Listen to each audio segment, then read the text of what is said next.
Start your business for the freedom of time. Now you're tired of the hustle and grind. There's gotta be a better way. It's time to listen to Chill and Prosper. Welcome to Chill and Prosper. You're ready to chill and prosper with Denise Duffield-Thomas. Hi everyone. Sorry, I've got a cough lozenge, but it's Denise Duffield-Thomas here, and welcome to this week's episode of Chill and Prosper.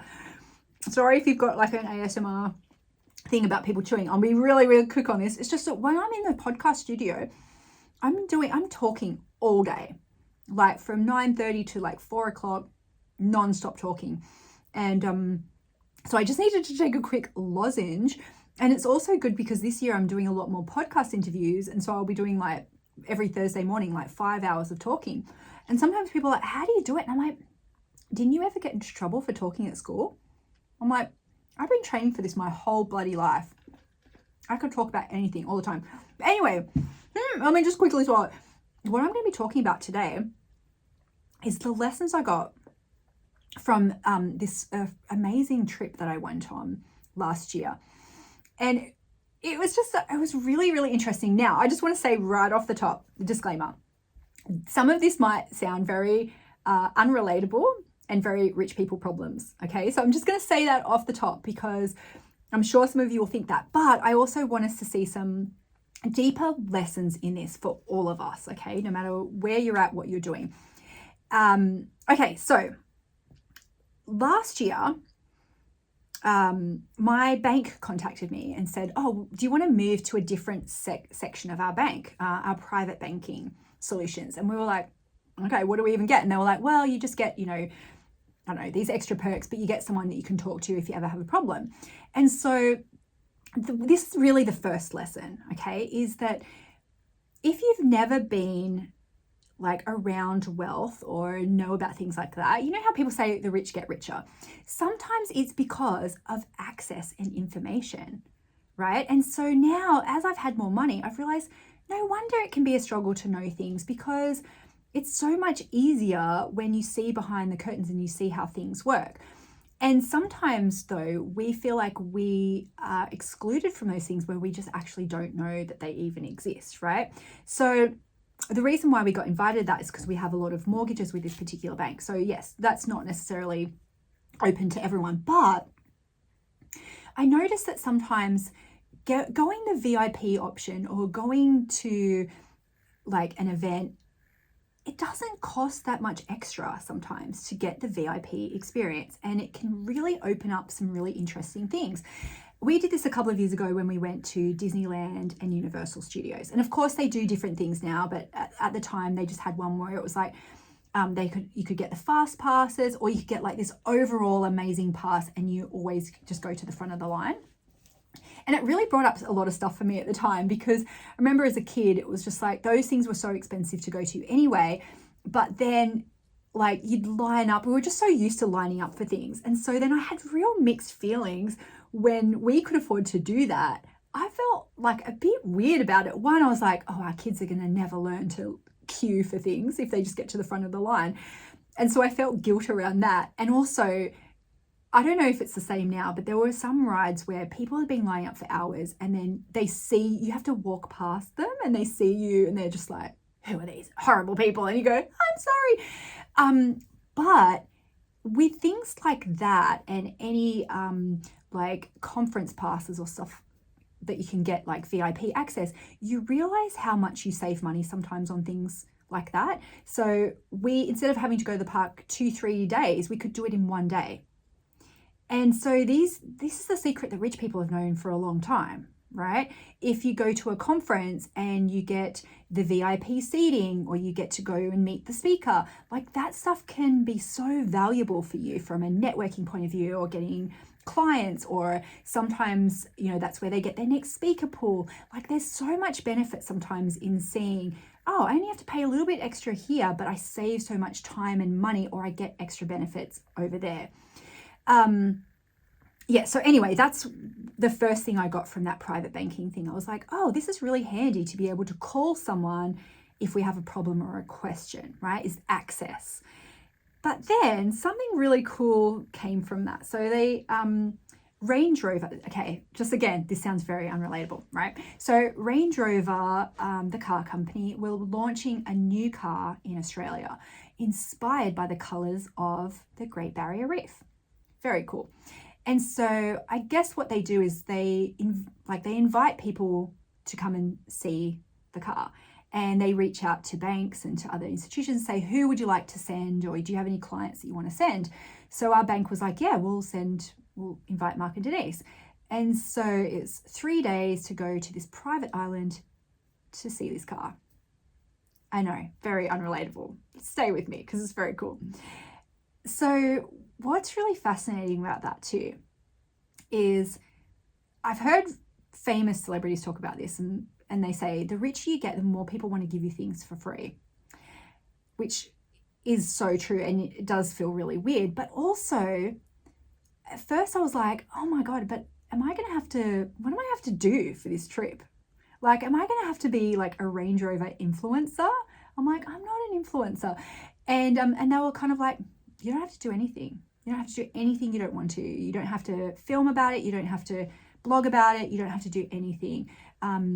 This is just, we would just love to invite you to come here. And we were like, oh, okay, cool. And so that was also, from a branding perspective too, so interesting that they only made like 6 of these amazing cars, and they were having 3 trips of about 20 people, so like 60 people. They didn't care if we bought a car. It wasn't like a timeshare situation where they were going to sit us down and guilt us into buying this car. And it was just such a really beautiful exercise in branding of like non-desperation, right? They just like, we have this budget, we want to create buzz around this car, we want to invite people who have some sort of influence in their life, and we know and we trust that some of these people might talk about it, or some of these people might share it with someone else, some of these people might buy the car. It was just a really, like, I just loved that feeling, right, of going, it's not non-desperate. But then I loved the excellence around it. So we get to Townsville Airport, and we get picked up, of course, someone there with our name on it. We get picked up, and we are in a Range Rover, of course. Now, isn't that interesting to think, right? Of course, they're going to pick us up in a Range Rover from the airport, but you have to think about these things. And I remember years ago when my husband Mark was in marketing for Man United, they sent all these packages out around the world for sponsorship. And it was, I can't remember if it was FedEx or DHL, but they were using one company to send out all of the packages. And of course, they accidentally sent a package to another packaging company using their rival. And they were like, this is something that is like a litmus test for us. If someone does it, we can never work with them, no matter how much we would want to, because you just failed like the first kind of rule of customer service kind of thing. And so all of those little things, it takes someone to think about that and to make that happen. So they pick us up in the Range Rover, and we get to a hotel, and there's someone there ready to greet us. And then they're like, are you guys ready to go on the helicopter to the private island? And the helicopter pad was no joke. Like, I could see it. It was maybe 20 meters away from the hotel. They still drove us in a Range Rover there, right? It's just this feeling of making things easy and beautiful and excellent. And then we get in this helicopter and we go to a private island, Orpheus Island. Now, what was fascinating for me, like, I had a bit of imposter syndrome there too, because I was thinking, God, I drive a Kia Carnival. By the way, Kia, I love your new ad campaign in Australia where it's talking about that their new electric range is perfect for zombies because it's quiet. This hits me in all my places. I'm like, I'm obsessed with zombie stuff. I'm obsessed with like the apocalypse. And I drive a Kia. So I love that campaign. And by the way, invite me on your influencer trip, because I actually do drive a Kia Carnival, and I'm buying a new one this year. But anyway, so we get to the island, and I was like, everyone's very tall. Why are all these people so tall? And I realized that most of the people on our trip were ex-Olympic athletes. So they're all really tall, they're all really fit. And I was just talking to a few people, and I thought, oh yeah, they're just a normal person. And then they stood up, and I'd be like, you're really tall. And then I was like, and you have an Olympic rings tattoo, and you're wearing like Olympic rings jewelry. I'm like, what? What's happening?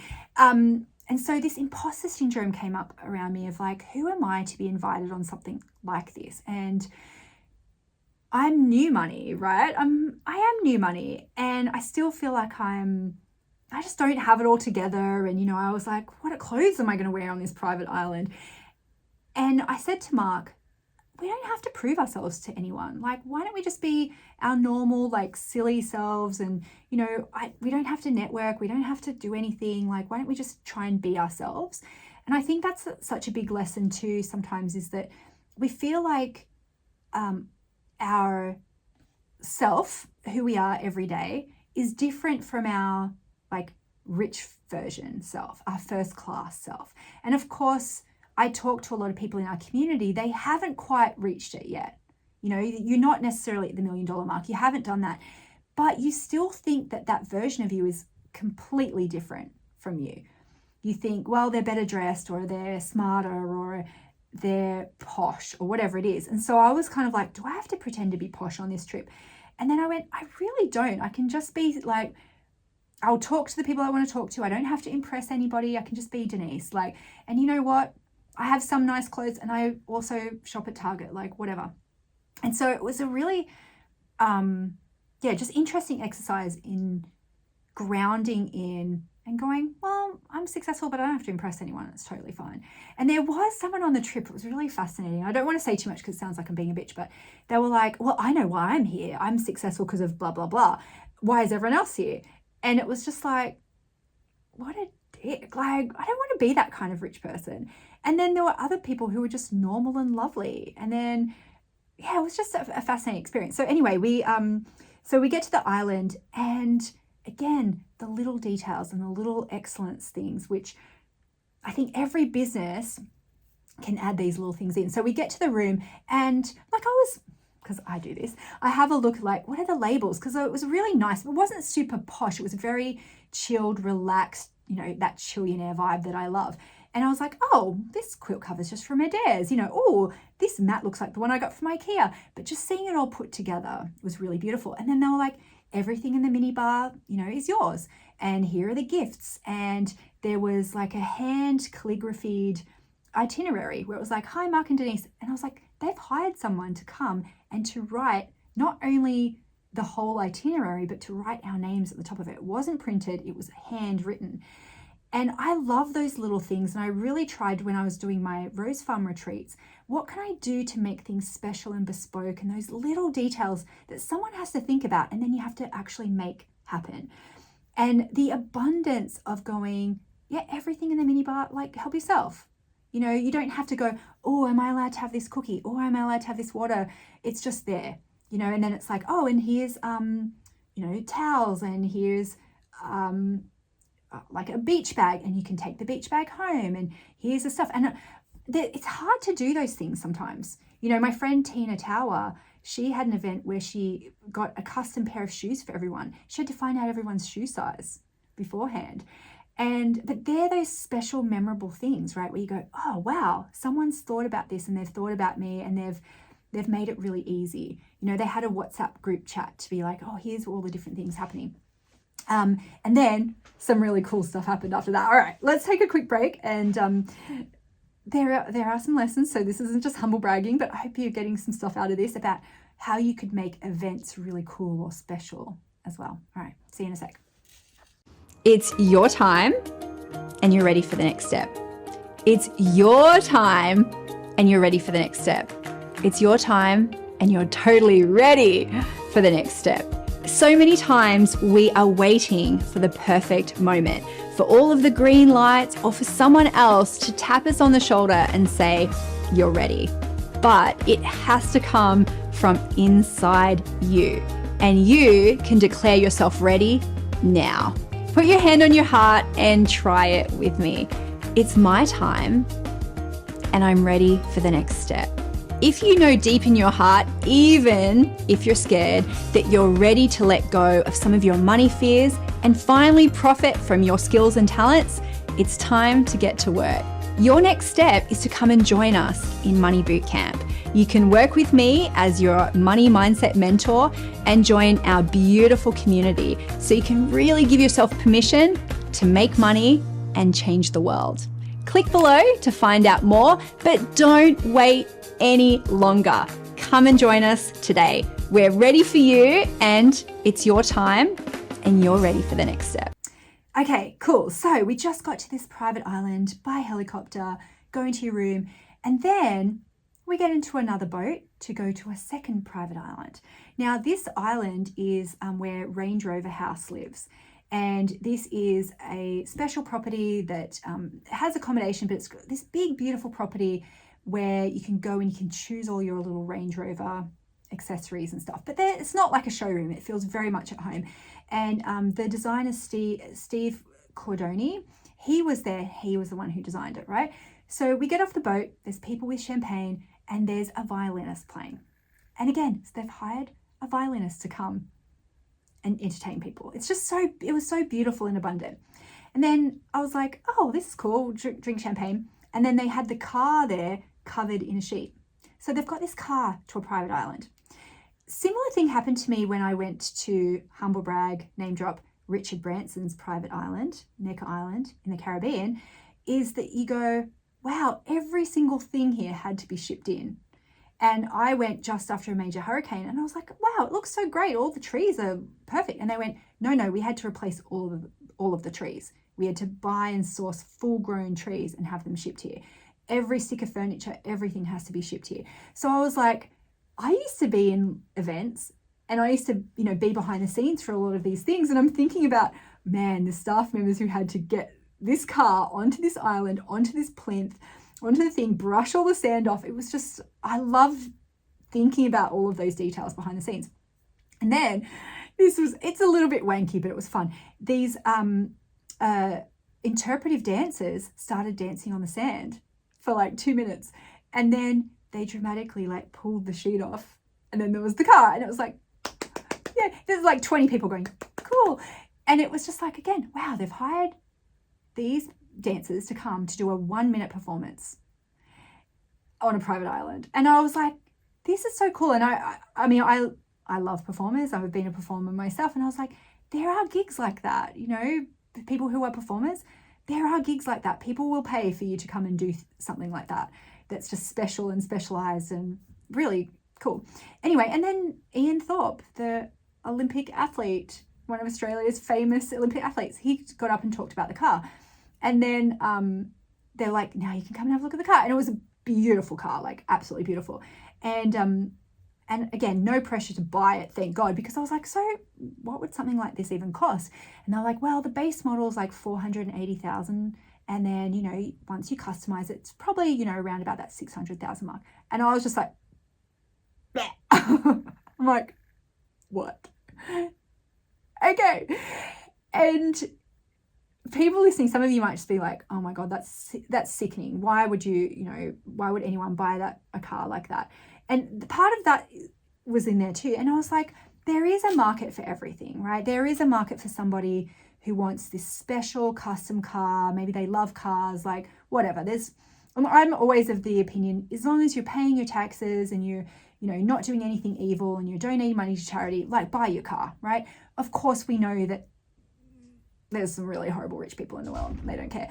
But it really was a work of art. And to talk about this is the color we chose because it's the color that the sky is at this time. And this is the upholstery which we chose because it's the color of this. And this is going back to conservation and this is going back to conservation.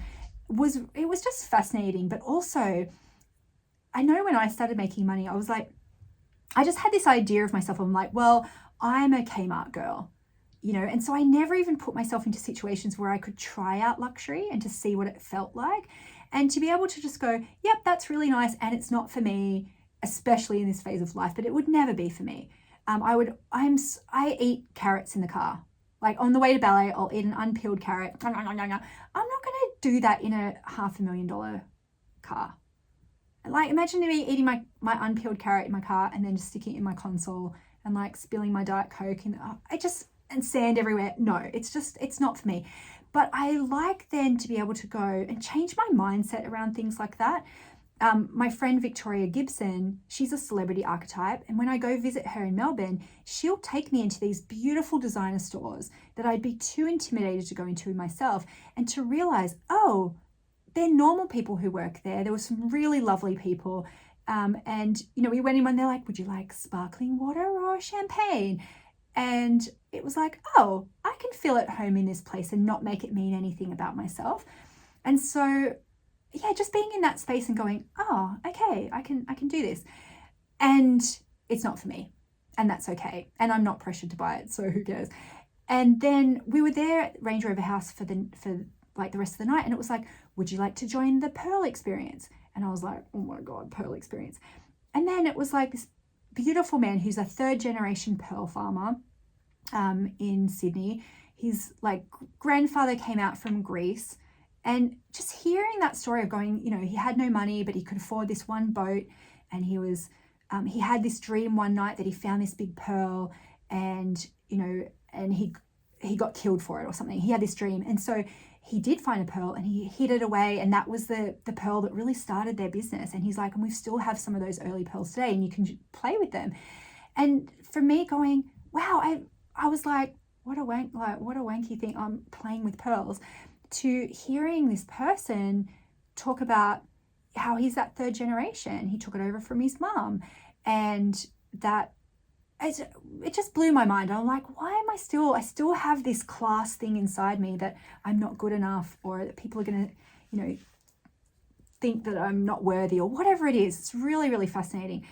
And then, what else? There was like a perfumer lady, and, you know, just cool stuff, and everything was free. I'm like, I'll take everything. And what I do now is I used to just go, no, I'm not going to take it. But then I'm like, they've already created it. I'm just going to take it, and then I give it to family members. And I say to them too, I'm like, we put them in our Christmas, you know, when we play the, you know, Secret Santa or whatever. I got this free, but I'm still going to give it to you, because we got like this sarong and this thing that was like a couple $100 for a sarong. And I'm like, my sister-in-law would love that.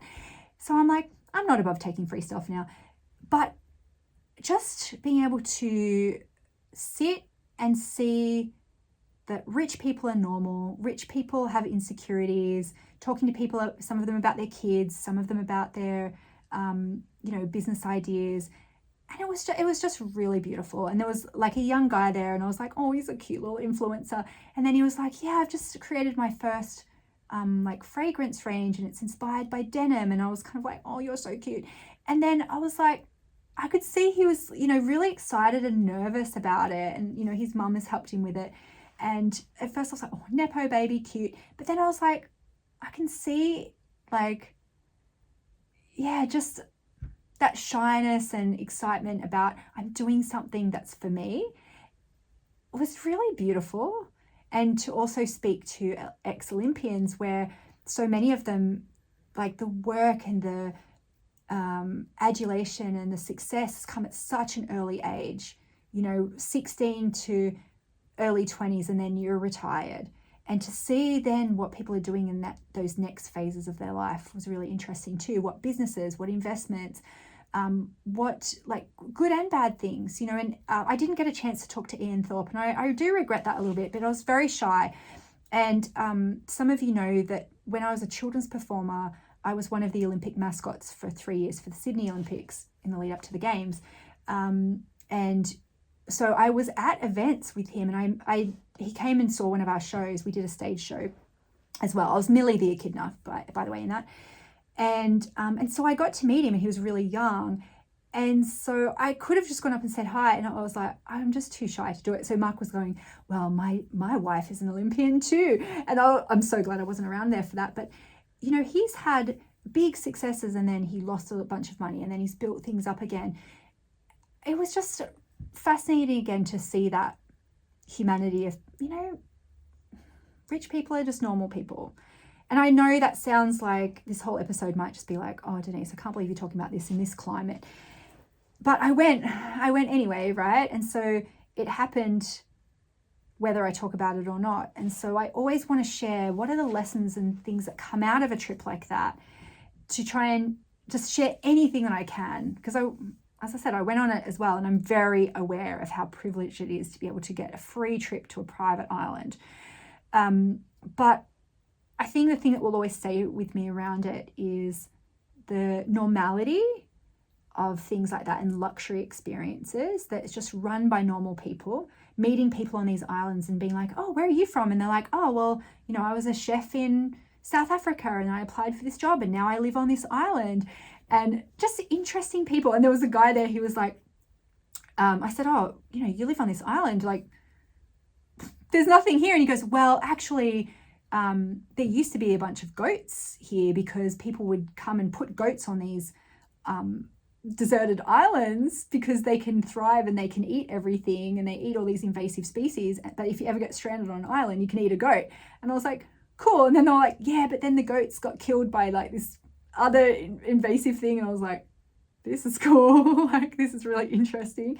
You know, meeting just interesting people and being out of our comfort zones a little bit can be really fascinating too. And also that introspection about what spaces am I allowed to be in? What's possible for me? Where am I allowed to go? Who am I allowed to hang out with? Yeah, really, really fascinating things. And the other stuff I think that comes up too for me is definitely guilt and waste and stuff like that. But I loved the creative curation of special events like that. One other thing that was really cool so we were there for the 2 days. So the first day was that going to see the car thing. The second day though was we're just going to take you out on the boat and you can go and snorkel. And can you imagine getting fitted for snorkeling equipment with Olympians and mostly swimmers, right? So we had to sign a waiver. I can swim 50 meters. And there's like, in our group, there was like 30 gold medal for swimming. And I'm like, yeah, I think I could swim 50 meters. And I'm like, but you can rescue me. And, you know, just like go and have a massage and go do these things. And I love bringing that into my experiences when I run retreats too, of like, how can we create ease and beauty and like lovely experiences and not try and jam in the sale, not try and jam in information, because sometimes you just need to have those beautiful spacious experiences. But the last dinner, it was like these beautiful glass sculptures on everyone's plate, and it was like, oh, they've all been custom made for you by this local artist. And I think it's so important, if you do run events, like where can you bring in local talent? Can you bring in local artists? Can you bring in local makers? Can you like commission something that's special? And I was like, oh God, what are we supposed to do with this? And it was like, oh, don't worry, we'll ship them to you. And I was just like, oh, ease. That's just, yeah, really, really beautiful. Yeah, I would love to hear if you had any ahas around this for you, whether it's a really cool thing that you have seen at an event or an experience or a retreat. And yeah, like what has brought up for you? I do have one final thought though after the break. So yeah, I'll speak to you in a sec. You joined Money Boot Camp in 2019. Okay, cool. Yes. Yeah. The thing that I think the most important element of boot camp for me, biggest learning, was about permission.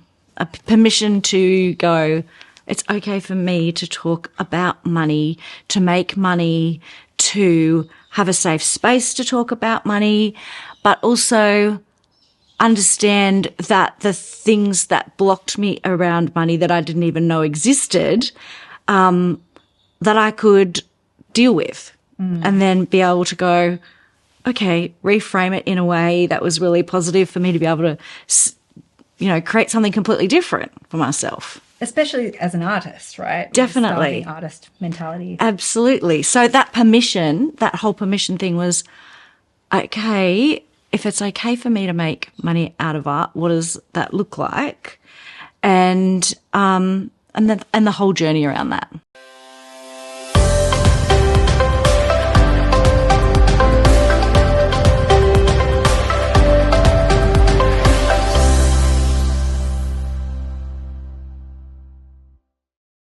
Okay, welcome back. Thanks for listening to this episode. I was a bit nervous to share it, but again, I just think there's a couple of little ahas that I think can be really great for us of like, what excellence can we bring into different parts of our business where you're running, a small local event for someone, a retreat, you aspire to work with wealthier clients and to create something really special. So this aha actually came from when I went to Richard Branson's private island, name drop. But you know what? I spent a ton of money to go there and I was too shy to talk to him even once. And he would have been so nice, so gracious. And I just got too shy and I didn't speak to him. But a really cool thing happened there too, where we were just like chatting at night, a bunch of the people who came on the retreat. And one of the girls was like, I really feel like mac and cheese. I've just got a craving for it. We're in an island, nothing around. And one of the bartenders was like, I'll make you mac and cheese. I'm like, oh, okay. And he goes, yeah, no problem. And it was just this really beautiful experience of like, oh, you can just have what you want and you can just ask for it. And I wanted to bring that into my retreats too, of just going, there's an abundance, like you can choose, you don't have to just have the one thing. And so I was very clear, like for my team, if someone was gluten-free, like it took a little while to go, they'd just go, oh, well, here's the gluten-free roll for them. And I was like, no, you need like 4 different gluten-free options. So then they feel like they can choose, that they're not just getting the default option. And if we had gifts, we'd always make sure there was one more, so then no one had to have a broken one. Right? And all these little subtle things can be very interesting of like giving people, that I'm special. I've been chosen. And I've been on cool things where people have, monogrammed things and you just go, oh, that's really special. And it's for me. And it's not always about spending the money on those things. It's the care of it is really interesting. So I really stuck with that. And so when I came back from Necker Island, that's what was an inspiration for me to buy my rose farm at first, because I thought, wow, if they can create this experience in the middle of nowhere where there's no shops around, like they're on an island, everything has to be shipped in. I can do this in, a country town that's like 45 minutes from my house, 10 minutes from a shopping center. I can do the thing, like nothing's out of the realm of possibility. And if you ever read about the story of how Richard Branson bought that island, he literally was traveling, met this girl, wanted to impress her, said, hey, do you want to come on this real estate tour? They take you around all the private islands. He had no money and he just wanted to impress this girl. So they drove around all day getting shown these private islands and they were like, you're going to make an offer? And he's like, I can't afford any of them. And they were kind of like, okay, fine. So he married that girl. And then he literally made a bit of money and he went back and he got the island for really cheap and then created this beautiful experience. And it's gorgeous and down to earth, but yet it's really abundant. And it just makes you believe, oh, wow, like you can just make things happen. And yes, of course, money comes into that for sure, but he didn't have the money. He just was like, maybe we can do this thing. And that's really like how I've lived a lot of my life of going, maybe I can do this thing. And you realize that people just believe you. They go, of course, okay, let's do it. And so, yeah, anytime I've gone on something like that that's been really well done, I just go, oh, I can just do the thing. Why not? Okay, I'd love to hear what you got out of this episode, but don't forget to send me those little things that you've seen that have been really cool, because I collect those in my mind, and I've had good and bad experiences at luxury hotels and stuff. And so if I ever run retreats again, like that's definitely, let me pick your brain on that for sure. Okay, thank you for joining me, and I'll see you next week on another episode of Chill and Prosper. Take care. Bye. Start your business for the freedom of time. Now you're tired of the hustle and grind. There's gotta be a better way. It's time to listen to Chill and Prosper. Welcome to Chill and Prosper. You're ready to chill and prosper with Denise Duffield-Thomas.